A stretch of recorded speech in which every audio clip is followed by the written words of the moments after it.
Друзі, всім привіт! Як ви вже зрозуміли, сьогодні наступний Франкенштейн. Це ось такий 10-кратник, зібраний із, увага, 4 біноклів. Хоча я навіть не є любителем якогось там комплекту, але я навіть підібрав для нього кофер, який ідеально підходить. Ну що ж, основою для такого бінокля став, власне, БПЦ-5 8х30, окуляри у якого замінені на окуляри від БПШ 6х24. Тут інша схема з більшим виносом і відсутньою дисторсією. Також тубуси взяті від корейського бінокля 8х40, а об'єктиви взяті від японського бінокля 8х40. Юстування йде по об'єктивах повністю як у радянській оптиці. Ось такий получився Франкенштейн. Навіть ще вистачає регулювання трішки в мінус. Саме фокусування досить гостре, тобто трішки туди-сюди сильно переміщає фокус по дистанції, проте глибина різкості досить велика, на диво. Ну і параметри получилися.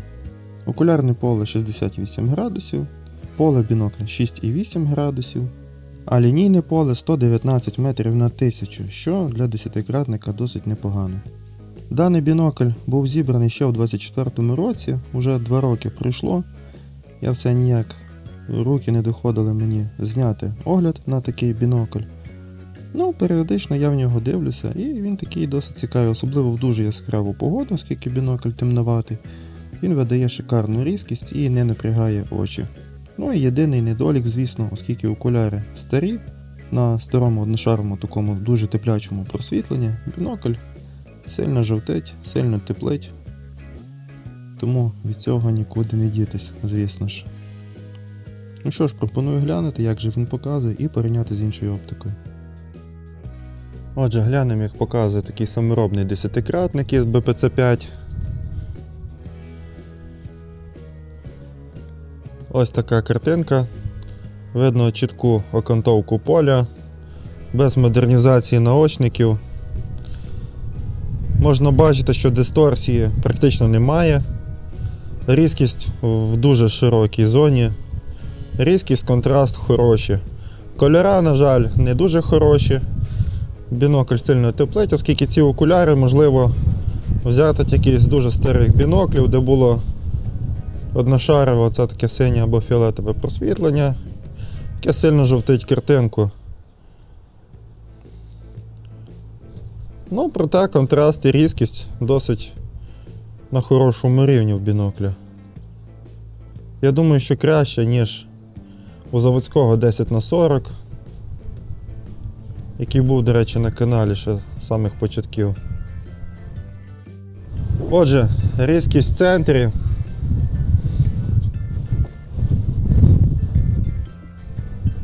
Дуже сильний вітер, на жаль. Ну, ось така різкість в центрі. Цілком достойний варіант. Такий приємний бінокль получився. Глянемо ще другий план.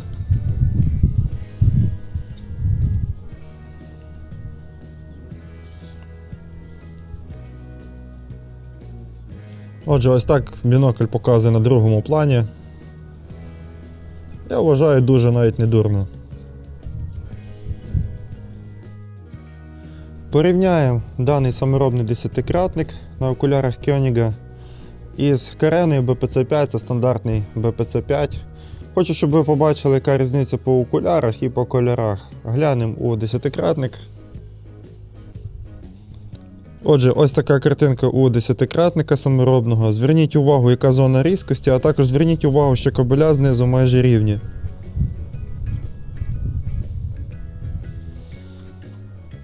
І глянемо у Карену. Відразу видно, кабеля вигинаються, зона різкості менша. Далі центру появляється хроматизм, падіння різкості. Кольори, до речі, кращі, оскільки просвітлення новіше. І все поле не видно.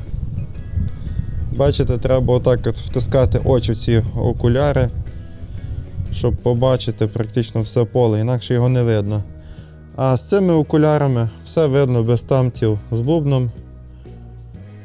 Все видно відразу і навіть видно чітку окантовочку поля, що взагалі рідкість для цих біноклів з центральним фокусуванням.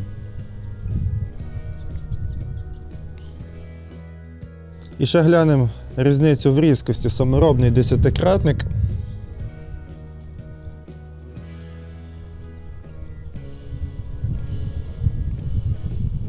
Ось так показує саморобний 10-кратник.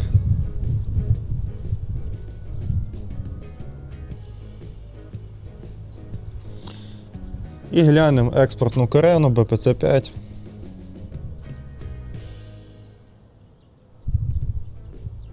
Ось така різкість у BPC-5.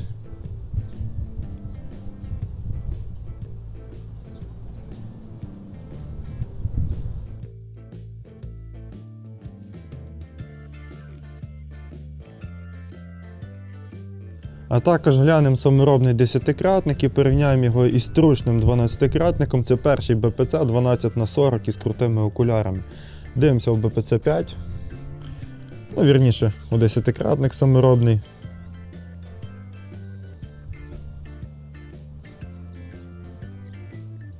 Ось таке зображення.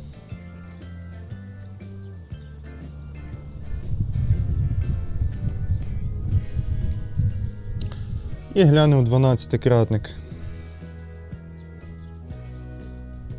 Ось таке зображення. По контрасту і кольорах вони вийшли дуже схожі, але зона різкості у 10-кратника набагато ширша. 12-кратник різкий тільки в центрі, далі дуже швидко падає різкість. По дисторсії вони обидва мають слабку дисторсію. Що й не дивно, і тут, і там окуляр Кьоніга практично однаковий. Ну і глянемо різкість в центрі, саморобний 10-кратник.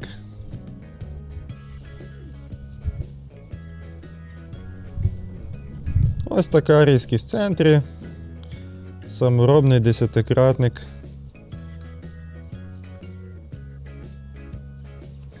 І глянемо різкість в центрі у BPC першого 12х40.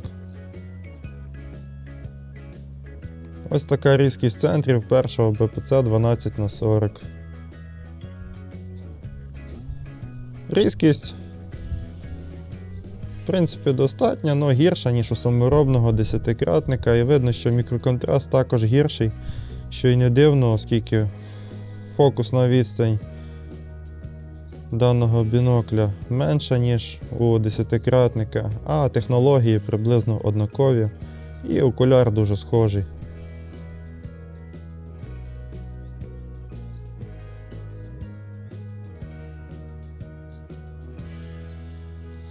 Глянемо ще раз саморобний 10-кратник.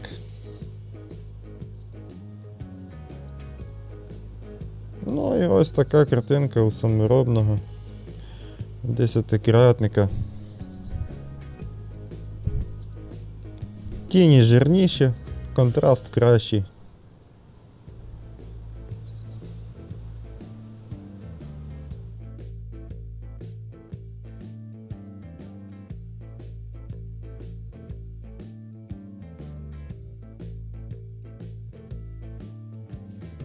Ну що ж, як ви побачили, ось такий екземпляр, зібраний із 4 біноклів, получився краще заводського 10х40, який потім випускався Конзум.